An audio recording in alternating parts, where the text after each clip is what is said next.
Corona के शोर और खौफ के बीच अब अफवाहों का दौर भी शुरू हो गया है। खांसी की वजह से एक्सप्रेस ट्रेन को पौने घंटे रोकना पड़ा। ट्रेन पर कोरोना के खौफ का मामला आनंद विहार से रक्सौल जा रही 14018 सद्भावना एक्सप्रेस से सामने आया है। रेल कंट्रोल ने ट्रेन में यात्री के खांसने और कोरोना का शक जताते हुए मामला चेक कराने का चंदौसी जंक्शन प्रशासन को आदेश दिया। ट्रेन आते ही रेल के डॉक्टरों की टीम संदिग्ध खांसने वाले यात्री को चेक किया, जो सामान्य निकला। इस बीच एक एसी कोच में किसी ने एक और यात्री को खांसी की सूचना दे दी। रेल प्रशासन, डॉक्टर, पुलिस, जीआरपी और आरपीएफ समेत समूचा अमला दौड़ा। दूसरा रोगी भी सामान्य निकला। ट्रेन में कोरोना संदिग्ध की कंट्रोल की सूचना के बाद चेकिंग की वजह से सद्भावना एक्सप्रेस करीब पौने घंटे चंदौसी में खड़ी रही। इस दौरान अफरा तफरी का माहौल बना रहा, मगर सब सामान्य और सिर्फ शक पाए जाने के बाद रेल प्रशासन और यात्रियों ने राहत की सांस ली। इधर स्टेशन अधीक्षक ने बताया कि कंट्रोल से सूचना आई थी। उधर जीआरपी थाना चंदौसी के एसएचओ ने यात्रा के दौरान लोगों से मास्क लगाने की अपील की।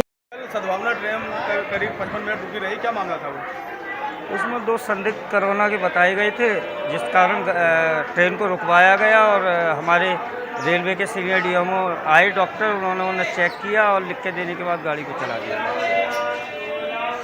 सर, सद्भावना ट्रेन में सूचना मिली थी कि 2 लोग बहुत ज़्यादा खांस रहे हैं, तो इसकी सूचना पर आप लोग पहुंचे, तो क्या मामला था वो?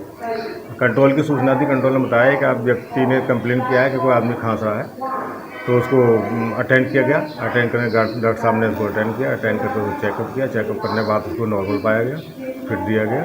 और उसी दौरान फिर दूसरी सूचना थी कि एसी कोच में भी एक व्यक्ति का कुछ सूचना इस तरह की है, वहाँ भी डॉक्टर साहब ने अटेंड किया, उसको फिट दिया गया। उसको भी फिट देकर दोनों गाड़ी को रवाना कर दिया गया।